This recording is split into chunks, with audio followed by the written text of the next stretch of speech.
नमस्कार दोस्तों, आप देख रहे हैं यूट्यूब चैनल। मैं दीपांकर और याचिका करता हूं बीएड अभ्यर्थियों की तरफ से बिहार से।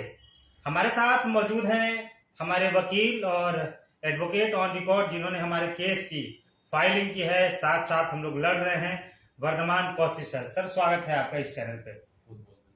आज हमारी कोर्ट में हियरिंग थी और जस्टिस बोपन्ना और एम सुंदरेश की बेंच में हमारी 26वें नंबर पे लिस्टी थी। क्या कुछ हुआ, सर ने अपनी बातें रखी। इनके साथ सीनियर काउंसिल के रूप में प्रशांत भूषण सर भी उपस्थित थे। सर से आप जानते हैं कि आज डिटेल्ड जजमेंट जो बोपन्ना सर ने दिया है और आगे क्या कुछ होगा इसके बारे में विस्तार पूर्वक जानते हैं। आज क्या कुछ हुआ सर, हमारे व्यूअर्स को बताएं। देखिए, प्रशांत भूषण जी ने हमारा पक्ष रखा कि जो पहले का जजमेंट है जो छत्तीसगढ़ वाला, वो इसी बेंच ने पास किया है, जस्टिस एएस बोपन्ना वाली बेंच ने। और उसमें जो already stay order high court ने इशू किया था, हाई कोर्ट ऑफ छत्तीसगढ़ ने वो स्टे कर दिया है। तो यही कहते हुए कि ये मैटर अभी पेंडिंग है, इसके साथ हमारा मैटर टैग होना चाहिए, ये उन्होंने पक्ष रखा। और उन्होंने तो उस पर जस्टिस बोपन्ना ने कहा नहीं, ये मैटर हम जस्टिस अनिरुद्ध बोस के सामने भेजेंगे क्योंकि उन्होंने ये जजमेंट पास किया है और हमारे इस ऑर्डर के कारण कुछ कंफ्यूजन हो गया है। तो इसीलिए बेटर यही रहेगा कि चीफ जस्टिस के पास हम लोग रखें और appropriate bench led by justice Aniruddha Bose इस याचिका को सुने और फिर फाइनल डिसीजन दे। एक कंफ्यूजन अभ्यर्थियों के बीच में और बिहार में जितने मीडिया चैनल्स हैं उसके बीच ये उत्पन्न हुआ है सर कि बिहार के जो बीएड के अभ्यर्थियों की है अगली सुनवाई जो है वो सीजेआई के बेंच में होने वाली है। इसमें कितनी सत्यता है? नहीं, देखिए, जब भी कभी बेंच अगर कॉन्स्टिट्यूट होनी होती है तो chief justice of India constitute करते हैं, because he is the master of roster. तो constitution chief justice of India करते हैं, लेकिन जो सुनवाई होगी उसमें जस्टिस अनिरुद्ध बोस ही शामिल रहेंगे। तो चीफ जस्टिस ऑफ इंडिया उसमें शामिल नहीं होंगे, ऐसा नहीं है। जो कॉन्स्टिट्यूट होगी वो चीफ जस्टिस ऑफ इंडिया करेंगे, लेकिन जो सुनवाई होगी वो जस्टिस बोस करेंगे। जी, इसके बाद सर हमारे व्यूवर्स को बताएं और बिहार के अभ्यर्थियों को साथ साथ पूरे देश के अभ्यर्थियों को ये बताएं कि आगे बीएड अभ्यर्थियों का क्या भविष्य है और पिछले दो हियरिंग्स में अभी तक बीएड का पक्ष कितना मजबूत हुआ है। देखिए, पहले तो हम लोगों का शुरुआत ही नहीं हुआ था, अभी शुरुआत हुआ है। अभी जस्टिस अनिरुद्ध बोस के सामने जाएंगे तो हमारे सारे पक्ष रखे जाएंगे और जो पहले का जजमेंट आया है उसमें भी कुछ चीजें, दो तीन चीजें जो मिस हो गई हैं कि एनसीटी ने 2010 में ये कमेटी कॉन्स्टिट्यूट करी थी जिसमें डिसाइड हुआ था कि बीएड को ही कंटिन्यू किया जाएगा और 2015 ऑनवर्ड्स डीएलएड वगैरह डिसकंटिन्यू किए जाएंगे। तो ये सारे पॉलिसी डिसीजन उस वाले जजमेंट में देखे नहीं गए थे, तो ये सारे पक्ष हम लोग भी फिर से रख सकते हैं। तो जस्टिस बोस हो सकता है कि जो पहले का डिसीजन है उसको भी कंसिडर करें।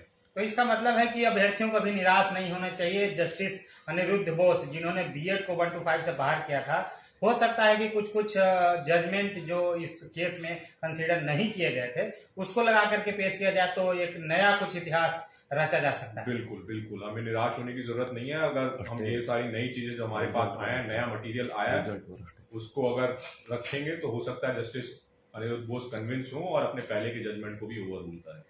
एक और सवाल सर कि बीपीएससी अभ्यर्थियों की ये चिंता है 1 to 5 के में जो बीएड योग्यताधारी हैं जिन्होंने बीपीएससी की परीक्षा दी, और क्या बिहार सरकार रिजल्ट बीच में जारी कर देगी बिना सुनवाई के पहले, या फिर आपके तरफ से उन्हें कोई नोटिस भेजा जाएगा सुनवाई रोकने के लिए, रिजल्ट रोकने के लिए? आगे का क्या कुछ प्लान है आपका?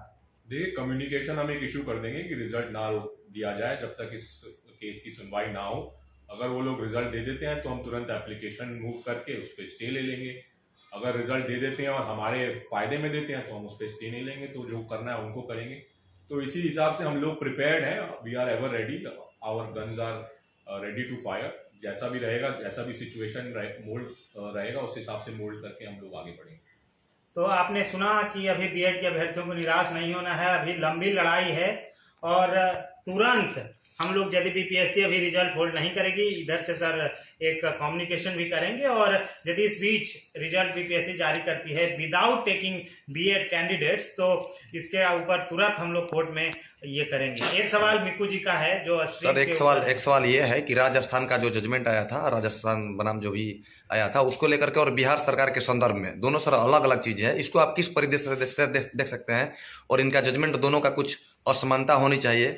और बिहार का मतलब जो हम लोग परीक्षा दिए थे सर, वो जजमेंट आने के पहले का हमारा सारा प्रक्रिया है, तो उसमें तो थोड़ा सा बहुत अंतर होगा। ये चीजें अनुरुद्धा बोस के बेंच में दी जाएगी। बातें तो हमारी सपोर्ट में है ही, जो हमने सबसे पहले भी ये डिस्कस किया था कि हमारे नोटिफिकेशन में जो देवेश शर्मा का केस पेंडिंग था उसके रिलेशन में कोई ऐसा शर्त नहीं रखा गया था। हमारा एग्जामिनेशन भी देवेश शर्मा की जजमेंट के बाद आई। ये सारी चीजें और डॉक्ट्रिन ऑफ लेजिटिमेट एक्सपेक्टेशन तो हमारे फेवर में है ही है। उसके अलावा अगर हो सकता है कि पहले का जजमेंट भी रिकंसिडर किया जाए तो वो भी हम लोग दूसरे लोगों के लिए भी फायदा करेंगे, ना कि हम लोगों खुद के लिए, बट आने वाले बीएड कैटेगरी के कैंडिडेट्स के लिए। तो हमें वो पूरा पिक्चर पेश करने का मौका दिया जाएगा, हम पूरा पिक्चर पेश करेंगे और जिस हिसाब से फिर उस समय स्ट्रैटेजी डिसाइड की जाएगी, उस तरह में क्या रुख होता है उसको देख के। बहुत बहुत धन्यवाद सर जुड़ने के लिए। उम्मीद है कि आपके ऊपर जो पूरे देश के बीएड कैंडिडेट्स का दौरमदार है इसको आप पूरा करेंगे, और एक टकटकी निगाहें और एक उम्मीद भरी निगाहें पूरा देश आपकी ओर देख रहा है। धन्यवाद जुड़ने के लिए और मिलते हैं फिर अगले वीडियो में। तब तक आप बने रहें, इस यूट्यूब चैनल को सब्सक्राइब करें।